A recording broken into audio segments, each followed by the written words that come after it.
नमस्कार जी। मधु वशिष्ठा की कहानियाँ यादों की में आपका स्वागत है। मेरी कहानियाँ आपको अच्छी लगती हैं यह जानकर मुझे बहुत खुशी होती है।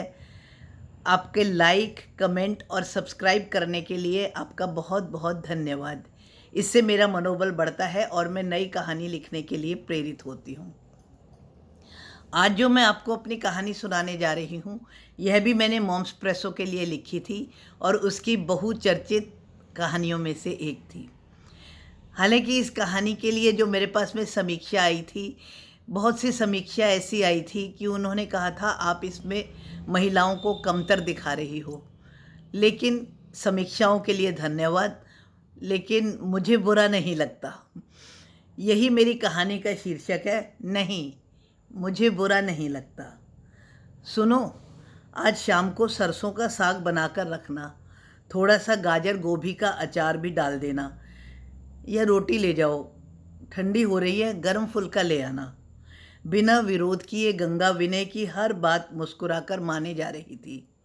शीला ने देखा था, रात को जीजा जी ने सोते हुए भी जब पानी मांगा था तो गहरी नींद में होने के बावजूद भी गंगा ने उठकर इतनी ठंड में हल्का सा पानी गर्म करके विनय को पीने के लिए दे दिया था। गंगा शीला की बड़ी बहन थी। क्योंकि उसके पति 3 दिन के लिए दूसरे शहर में गए थे तो वह उसके पास रहने के लिए आ गई थी। वह तब से यही नोटिस कर रही थी कि दीदी का हर काम सिर्फ जीजाजी के लिए ही होता था।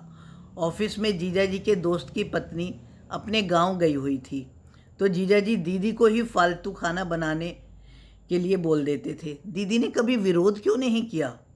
शीला ने दीदी को समझाने की कोशिश करी, आज का ज़माना कोई पुराना ज़माना थोड़े ही है। मैं तो हमेशा अपनी मनपसंद सब्जी बनाती हूँ। रात को अगर मैं सो जाऊँ तो दिनेश की हिम्मत नहीं है कि मेरे से पानी मांगे या मुझे जगा सके। मैं कोई किसी की नौकर थोड़े ही ना हूँ कि उनके दफ्तर में भी सबका खाना बनाती फिरूँ, उनके कपड़े धोकर प्रेस करूँ। दीदी, ये सब करते हुए क्या तुम्हें बुरा नहीं लगता?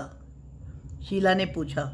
गंगा हंस पड़ी और बोली, तभी तो तुम्हें यह शिकायत रहती है कि दिनेश रात को देर से घर आता है और अक्सर बाहर ही खाना खा लेता है और यदा कदा वह पीकर भी आ जाता है। मैं जानती हूँ कि दिनेश की इनकम बहुत अच्छी है। यह तो सिर्फ एक कंपनी में सुपरवाइज़र ही लगे हैं। इनका बॉस सारा दिन इन्हें डांटता ही रहता है। कंपनी के ही नहीं, उसके घर के भी आधे काम इन्हें ही संभालने पड़ते हैं। तब भी वह समय पर पैसे दे दे तो बहुत बड़ी बात है। इन सब बातों के कारण इनमें कितना क्षोभ और गुस्सा होता होगा यह मैं समझ सकती हूँ। लेकिन घर के कारण, या यूँ कहो कि मेरे कारण, यह सब कुछ सुन लेते हैं। इस घर में क्या तुम कोई चीज़ की कमी देख रही हो? मुझे हाथ से कपड़े ना धोने पड़े, इसीलिए इन्होंने वॉशिंग मशीन लाई है। और ऐसा हर सामान जिसमें कि मुझे सहूलियत हो ला कर के रखा हुआ है। मेरे कहने से पहले ही यह समझ जाते हैं कि मुझे किस चीज़ की ज़रूरत होगी।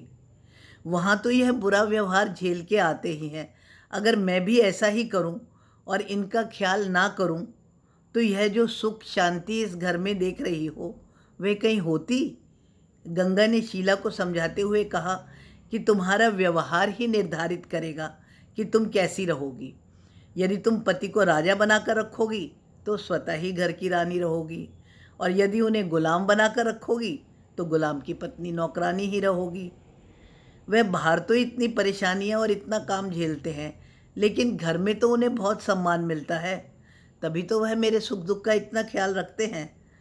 दिनेश की इतनी इनकम है कि तुमने घर में काम करने के लिए, कपड़े धोने, प्रेस के लिए, हर चीज़ के लिए नौकर रखा हुआ है। लेकिन फिर भी अपने पति के प्रति तुम्हारा व्यवहार तुम्हें उस घर की रानी बना पाया क्या? मेरा घर प्रेम और समर्पण से ही तो बना है। इसी कारण मेरे घर में इतनी इनकम ना होते हुए भी सारे सुख हैं। इसी सुख की लालसा में तुम्हारे जीजाजी कभी बाहर ना भटकते हुए सीधे घर आते हैं, क्योंकि सिर्फ यही एक ऐसी जगह है जहां उन्हें अपने राजा होने का एहसास होता है। तुम्हें कुछ भी लगता हो, लेकिन ऐसा करके मुझे बुरा नहीं लगता, क्योंकि यही मेरे सुख का आधार है। धन्यवाद जी। आपका इस बारे में क्या ख्याल है, कमेंट करके ज़रूर बतलाइएगा।